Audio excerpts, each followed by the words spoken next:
بسم اللہ الرحمن الرحیم. ناظرین کرام السلام علیکم. پروگرام ہے ضابطہ حیات اور میں ہوں زنیرہ اظہر. ہمارا آج کا موضوع ہے بنگلہ دیش کا قیام اور نظریہ پاکستان. ناظرین، تاریخ کا مقصد داستان گوئی نہیں بلکہ اس کا مقصود انسانی تجربات کے حقائق سے فائدہ اٹھانا ہے. اگر تاریخ کو افسانہ بنا دیا جائے تو اس سے خوش فہمیوں کے خوبصورت زہر کے سوا کچھ حاصل نہیں ہوتا. قرآن مجید ہمیں بار بار ماضی میں لے کر جاتا ہے تاکہ ہم تاریخ سے سبق حاصل کر سکیں. چنانچہ آج ہم نے ضابطہ حیات میں 16 دسمبر 1971 کے حوالے سے پاکستان کے 2 لخت ہونے کے اندوہناک حادثے پر گفتگو کرنے کا فیصلہ کیا ہے اور اس پر حقیقت پسندانہ انداز میں ہم غور کریں گے کہ کیا 2 قومی نظریہ ایک مصنوعی نظریہ ہے؟ کیا قوموں میں اصل چیز مذہب نہیں بلکہ زبان، صوبائیت اور ثقافت ہوتی ہے؟ اور یہ کہ ہم سے ایسی کون سی غلطیاں ہوئی ہیں جن کے باعث یہ سانحہ ظہور پذیر ہوا. پروگرام کا باقاعدہ آغاز کرتے ہیں. ہمارے ساتھ پروگرام میں ہمیشہ کی طرح ڈاکٹر خالد ظہیر موجود ہیں اور خصوصی طور پہ اپنے ٹائٹل کے حوالے سے ہم نے پروگرام میں دعوت دی ہے ڈاکٹر مہدی حسن کو. ڈاکٹر خالد ظہیر، آپ سے ابتدا کروں گی کہ پاکستان ٹوٹا، 2 ٹکڑے ہوا، کیا آپ سمجھتے ہیں کہ دین سے دوری کا نتیجہ تھا؟ دیکھیں، دین سے دوری آپ اس طرح سے کہہ سکتے ہیں کہ ظاہر ہے کہ ہم نے اپنے ملک ہی کے ایک حصے کی بڑی آبادی کو احساس محرومی کا شکار کیا. ٹھیک. اور اس احساس محرومی میں بہت کچھ ان کی یہ جائز ان کا مطالبہ تھا اور احساس تھا کہ جو ان کو میجورٹی حاصل کرنے کے نتیجے میں جو ان کے اختیارات تھے سیاسی، وہ ان کو نہیں ملے. چنانچہ ہم نے جو ان کے ساتھ وعدہ کیا اس کو پورا نہیں کیا. ظاہر ہے آپ کا آئین ایک وعدہ ہوتا ہے کہ جس کے مطابق آپ کو اپنے حکمرانی کے معاملات کو چلانے ہوتے ہیں، لیکن جب ہماری ملک کی تاریخ میں کہ جب مشرقی پاکستان ہمارا حصہ بھی تھا، اس کے امکانات پیدا ہوئے کہ ان کو حکومت کرنے کا موقع دیا جائے، تب ہم نے یہ دیکھا کہ مغربی پاکستان میں وہ گروپس، وہ افراد کہ جن کو یہ قطعاً پسند نہیں تھا معاملہ کہ انہیں حکومت حاصل ہو، انہوں نے کوئی نہ کوئی ایسا طریقہ اختیار کیا کہ جس سے ہم نے اس غیر اخلاقی حرکت کو دہرایا. ظاہر ہے کہ اگر آپ وعدہ خلافی کریں گے اور لوگوں کو یہ احساس ہوگا کہ ان کا حق ان کو نہیں مل رہا اور پھر ساتھ ہی ساتھ معاشی طور پر وہ بہت کمتر پسماندہ ہو جائیں گے، تو اس کے بعد جو نتیجہ نکلا وہی نکلنا تھا. صحیح. ڈاکٹر مہدی حسن، 2 قومی نظریے میں مذہب کہاں موجود ہے؟ ہمارے ہاں جو طریقہ ہے 2 قومی نظریے کا، اس میں ایک غلطی ہم یہ کرتے ہیں، اور ہم نے تاریخ کو مسخ کرنے کے لیے بہت سی غلطیاں کی ہیں. ہم نے تاریخ کو تاریخ کے طور پہ نہیں لکھا، نہیں پڑھایا بچوں کو. ہم نے تاریخ کو اپنے مسلک، اپنے مذہب اور اپنی خواہشات بنا کے لکھا اور پڑھایا. 2 قومی نظریہ یہ نہیں تھا کہ پاکستان اور ہندوستان 2 قومی ہیں. ٹھیک. 2 قومی نظریہ یہ تھا کہ مسلمان اور غیر مسلم 2 مختلف قومیں ہیں. اور 1940 کی قرارداد لاہور میں یہ کہا گیا تھا کہ جن علاقوں میں مسلمانوں کی اکثریت ہے وہاں مسلمانوں کی حکومتیں بننی چاہیے. ٹھیک. یہ حکومتیں کا لفظ جو ہے حکومت سے، یہ 1946 میں مسلم لیگ کے اجلاس میں امینڈمنٹ کر کے اس کو امینڈ کیا گیا، اس قرارداد کو. اس سے پہلے سٹیٹس مانگی گئی تھیں. جو 5 علاقے تھے جن میں مسلمانوں کی اکثریت تھی، وہاں مسلمانوں کی حکومتوں کا مطالبہ کیا گیا تھا. صحیح. تو میں یہ سمجھتا ہوں کہ جہاں تک نظریہ پاکستان کا تعلق ہے، اس میں 2 چیزیں اہم ہیں. ایک تو یہ کہا گیا تھا کہ مسلمان اور غیر مسلم 2 قومی ہیں. دوسرے، پاکستان کا جب لفظ لگاتے ہیں آپ نظریہ پاکستان میں، تو اس میں جمہوری تحریک اور جمہوریت بہت اہم رول ادا کرتی ہے، کیونکہ پاکستان جو ہے وہ مسلمانوں کے حق خود ارادیت کے نتیجے کے طور پہ وجود میں آیا اور الیکشن کے نتیجے میں وجود میں آیا. جتنے مرضی ملک بن جائیں، اگر وہاں مسلمانوں کی انڈیپینڈنٹ حکومت، سوورن حکومت قائم ہے تو وہ 2 قومی نظریے کے مطابق ہوگی. لہذا بنگلہ دیش کے بن جانے سے دو قومی نظریے پہ کوئی زد نہیں پڑتی کیونکہ پاکستان نام ہٹا ہے بنگال سے، وہ بطور ایک ساورن انڈیپینڈنٹ اسٹیٹ کے مسلم اکثریت کے موجود ہے، جو دو قومی نظریے کے مطابق ہے 1940 کی قرارداد کے مطابق۔ ٹھیک ہے ڈاکٹر صاحب، ہمارے ساتھ رہیے گا۔ ناظرین، مختصر سا وقفہ لیں گے، ہمارے ساتھ رہیے گا۔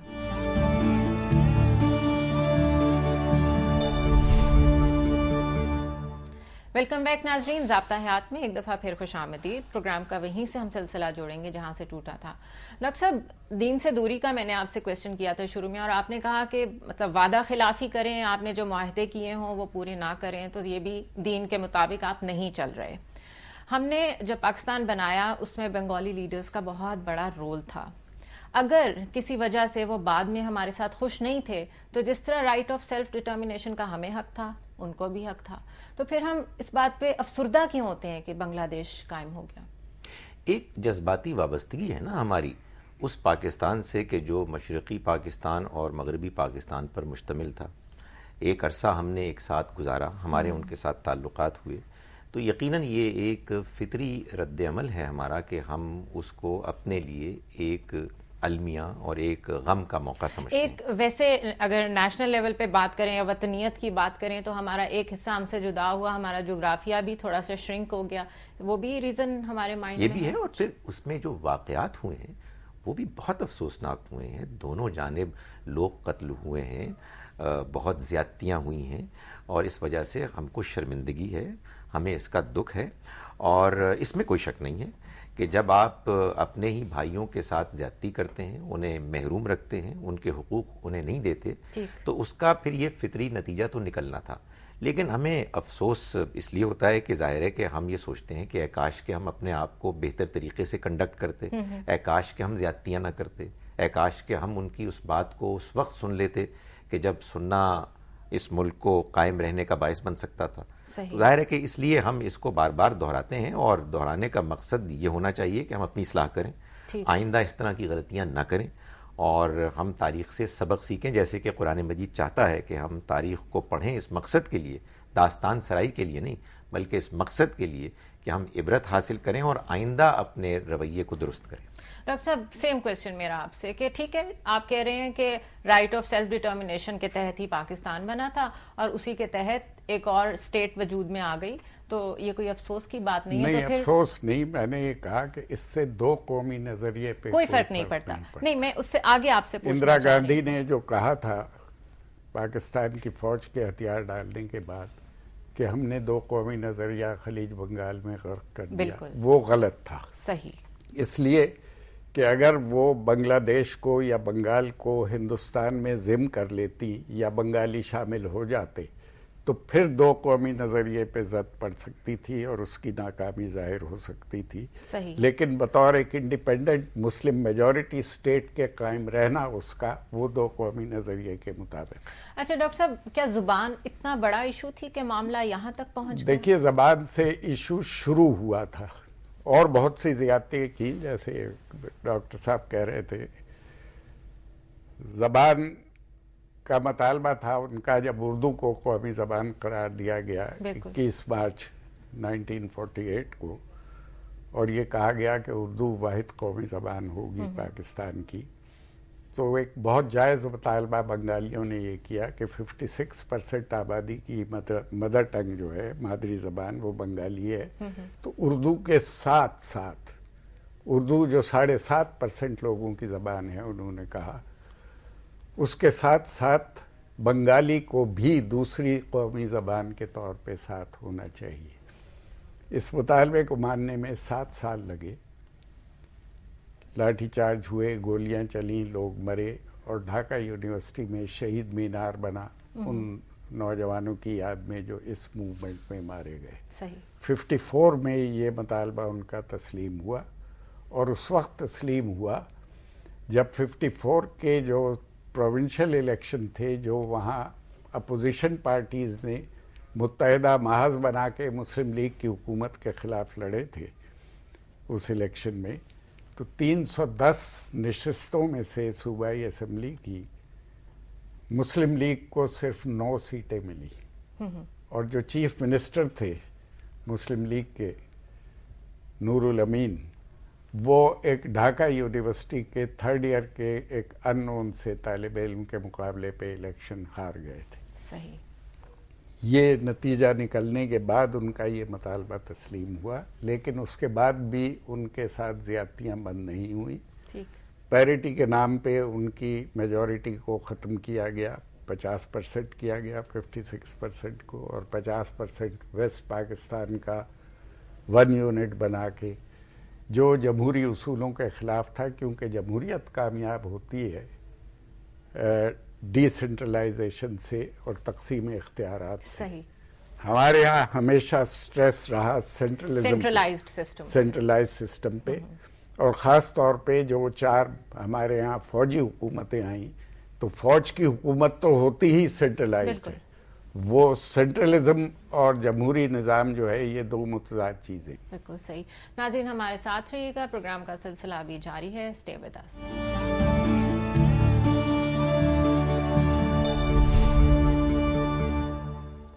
ویلکم بیک ناظرین. گفتگو کا آغاز کرتے ہیں. ڈاکٹر صاحب، مشاورت کا عمل اسلام اس کی بہت حمایت کرتا ہے، بلکہ سورہ شورا سے میں آپ کا چاہوں گی کہ آپ ہمیں ایکسپلین کریں کہ سورہ شورا میں آیت نمبر 38 ہمیں کیا کہتی ہے. مشاورت کا عمل اتنا ضروری ہے، ہمارا دین ہمیں کہہ رہے ہیں، اور ہم سب دین کے نام پہ بہت ایموشنل بھی ہو جاتے ہیں. ڈاکٹر مہدی حسن یہ کہہ رہے ہیں کہ صرف 7.5% ہم لوگ تھے اور 56% بنگالی تھے.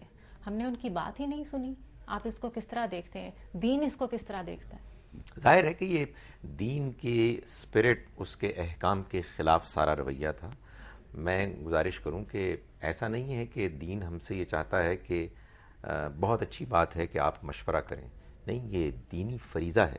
اللہ تعالیٰ نے سورہ شورا کی آیت نمبر 38 میں جو بات بیان فرمائی ہے، اس میں آپ دیکھیے کہ اللہ تعالیٰ ایک جانب فرما رہے ہیں کہ اہل ایمان وہ ہیں الذین یقیمون الصلاۃ، اور اگلا حصہ بیان کر رہا ہے آخر کا وَمِمَّا رَزَقْنَاهُمْ يُنْفِقُونَ، جو عام طور پر قرآن بار بار بیان کرتا ہے کہ نماز پڑھتے ہیں، زکوٰۃ دیتے ہیں.